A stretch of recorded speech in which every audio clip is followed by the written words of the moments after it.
गृह मंत्री देवेंद्र फडणवीस ने नागपुर में कमांड कंट्रोल सेंटर का उद्घाटन किया। इस दौरान अपने वक्तव्य में उन्होंने कहा कि अब नागपुर पुलिस की नजरों से कोई अपराधी नहीं छूटेगा।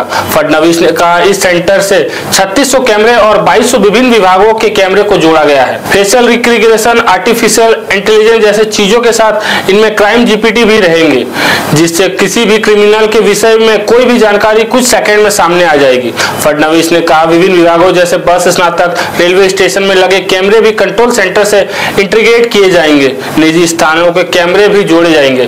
कमांड कंट्रोल सेंटर से जुड़े हुए ड्रोन के माध्यम से भी रैली या इस प्रकार के होने वाले अन्य आयोजनों पर भी आसानी से नजर रखी जा सकेगी। उप मुख्यमंत्री ने कहा कि आने वाले समय में गुनहगारों पर पकड़ रखने में बहुत मदद मिलेगी। वही चोरी फ्रॉड के मामलों में पूर्ण प्राप्त किया हुआ सामान, पैसे भी तुरंत उचित व्यक्ति के पास लौटा दिया जाएगा। ऐसा भी सिस्टम तैयार किया गया है।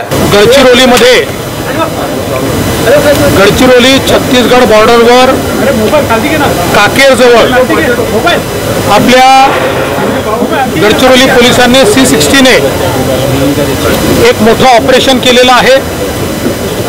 या ऑपरेशन मध्ये 12 माओवाद्यांना यमसदनी पाठवण्याचं काम आज आपल्या पोलिसांनी केलं। दुपारपासून हे एन्काउंटर चाललेलं आहे।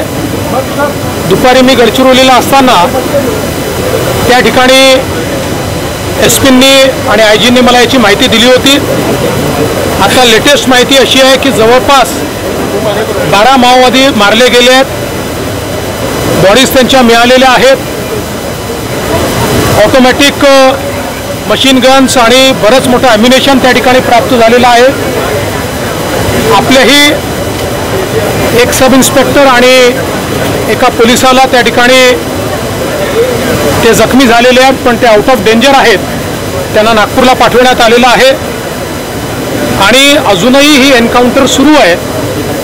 पण आता पूर्णपणे आपल्या पोलिसांनी त्या ठिकाणी डॉमिनन्स मिळवलेला आहे आणि निश्चितपणे गडचिरोली पोलिसांच्या या शौर्याकरता मी त्यांचं मनापासून अभिनंदन करतो।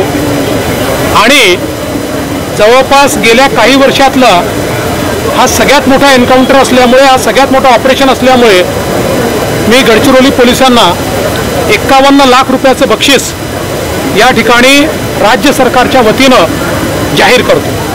महाराष्ट्र टीवी 24 के लिए ब्यूरो रिपोर्ट, नागपुर।